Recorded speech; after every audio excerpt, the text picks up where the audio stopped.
বন্দে মাতারম। আমি ভারতকে পরিষ্কারভাবে বলছি, সংবিধান এবং আন্তর্জাতিক আইন মেনে এ সপ্তাহে আপনাদের কাজ আপনারা সম্পূর্ণ করবেন। শ্রী তারেক রহমান সাহেব, আপনাকে আমি ধন্যবাদ জানাচ্ছি, কিন্তু সম্পূর্ণ বাংলাদেশের প্রধানমন্ত্রী হিসাবে নয়, পদ্মার ওপার খণ্ডিত বাংলাদেশের প্রধানমন্ত্রী হিসাবে আপনাকে আমি স্বাগত জানাচ্ছি। কারণ ইতিমধ্যে আপনি পরিষ্কারভাবে জেনে গেছেন, আইনগতভাবে বাংলাদেশ এবং বঙ্গভূমি দুটি আলাদা রাষ্ট্র। তাই আপনাকে আমি খণ্ডিত বাংলাদেশ অর্থাৎ পদ্মার ওপারের বাংলাদেশের প্রধানমন্ত্রী হিসাবে স্বাগত জানাচ্ছি।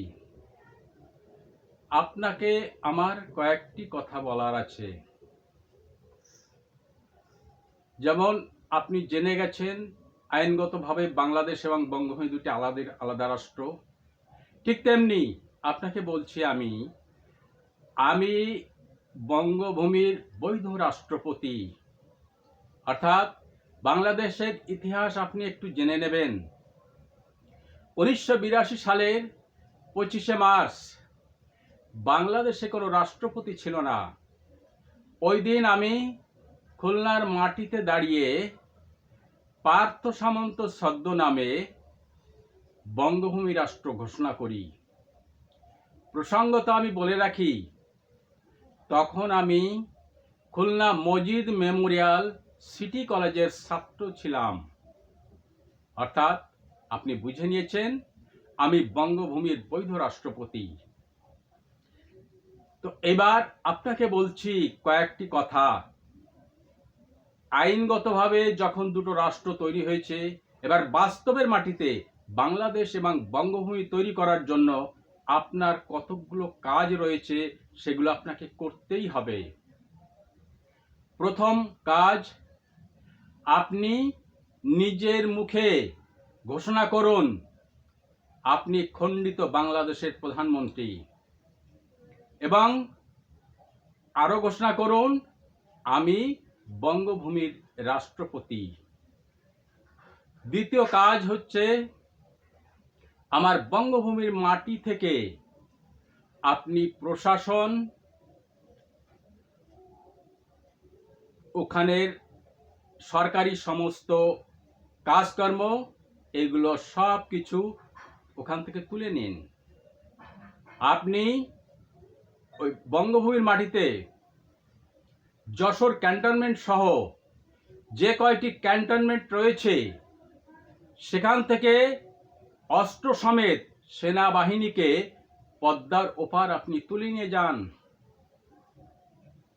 এবং আপনি ঘোষণা করুন বঙ্গভূমির মাটিতে বাংলাদেশের কোনো পতাকা স্কুল, কলেজ, সরকারি প্রতিষ্ঠানে, বিচারালয়ে কোথাও চলবে না। সর্বত্র বঙ্গভূমির পতাকা উত্তোলিত হবে। এবং পরিষ্কারভাবে আরো বলছি, 2026-এর 25শে মার্চের মধ্যে আপনি ঘোষণা করুন বঙ্গভূমির মাটিতে বাংলাদেশের কোনো টাকা আর চলবে না, এবং বঙ্গভূমির মাটি থেকে যত ব্যাংক আছে সেখান থেকে টাকা তুলে নেওয়ার সমস্ত ব্যবস্থা আপনি করুন। এবং এই সমস্ত প্রক্রিয়া আপনি সম্পন্ন করে আমার বঙ্গভূমির দায়িত্বভার রাষ্ট্রসংঘের হাতে আপনি তুলে দেবেন। কারণ আমি চাই না আর একটি 1971 সাল ওই বাংলার মাটিতে ঘটুক। আপনার ভালো করে স্মরণে আছে, 2001, 2, 3 সালে 1 কোটি মানুষকে যে আপনি তাড়িয়েছেন, যে অত্যাচার সারা বাংলাদেশে করেছেন, সেই 1 কোটি মানুষের, 1 কোটির বেশি মানুষের অধিকারকে প্রতিষ্ঠার জন্য আমার ওই বঙ্গভূমির অভিযান, এবং আগামী 25শে মার্চের মধ্যেই বাংলাদেশ এবং বঙ্গভূমি দুটো আলাদা রাষ্ট্র সম্পূর্ণরূপে বিশ্বের বুকে প্রতিষ্ঠা করতেই হবে। আমি পশ্চিমবঙ্গের রাজনীতিবিদদের পরিষ্কারভাবে বলছি, আপনারা বিহ্বল হয়ে গেছেন, কিছুটা ম্রিয়মাণ হয়ে গেছেন। কারণ এখানে কত বাংলাদেশি চিহ্নিত হবে, এই অবস্থা আপনারা চিন্তিত হয়ে পড়েছেন।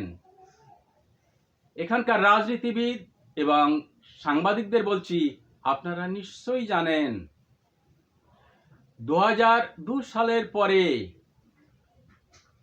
ওই বাংলাদেশের যখন বিএনপি এবং জামাত সরকার শাসন করত, শ্রীমতী খালেদা জিয়া যখন প্রধানমন্ত্রী ছিল, তার পুত্র তারেক রহমানের অত্যাচারে 1 কোটির বেশি হিন্দু ওই সময় এই ভারতবর্ষে এসেছে। অতএব আপনারা নিশ্চয়ই জেনেছেন 1 কোটির বেশি হিন্দুর নাম বাংলাদেশি হিসাবে এখানে যে চিহ্নিত হবে, এই তথ্য আপনারা পরিষ্কারভাবে জেনে নিয়েছেন। তাই এখনো আপনারা কেন বসে রয়েছেন? আপনারা বুঝতে পারছেন না এই সমস্যা সৃষ্টি করেছে বাংলাদেশ? আপনারা পশ্চিমবঙ্গে যে বাংলাদেশ উপদূতাবাস রয়েছে, সেখানে একটিবার আপনারা যেতে পারছেন না। আপনারা বলতে পারছেন না যেই সমস্যা সৃষ্টি করেছো, অর্থাৎ মানুষ লোক তাড়িয়েছো, যখন জায়গা তোমার ছাড়তে হবে। আমি আমার মানুষকে বলছি, যারা বাংলাদেশী হিসাবে এখানে চিহ্নিত হয়ে আছো, তোমরা স্মরণ করো ওই মাতৃভূমিকে, স্মরণ করো ওই মাটি তোমাদের জন্ম দিয়েছিল, ওই মাটি তোমাদের যৌবনের উপবন, ওই মাটিতে মৃত্যুর পরে তোমাদের ঠাঁই হবে। তাই এগিয়ে চলো, কদমে কদমে তোমরা এগিয়ে চলো, যতক্ষণ পর্যন্ত ওই পদ্মার পার পর্যন্ত তোমরা এগিয়ে না যেতে পারবে, ওই পদ্মার পাড়ে যতক্ষণ পর্যন্ত বঙ্গভূমির পতাকা উত্তোলন না করতে পারবে, ততক্ষণ তোমরা এগিয়ে যাবে। জয় বঙ্গ।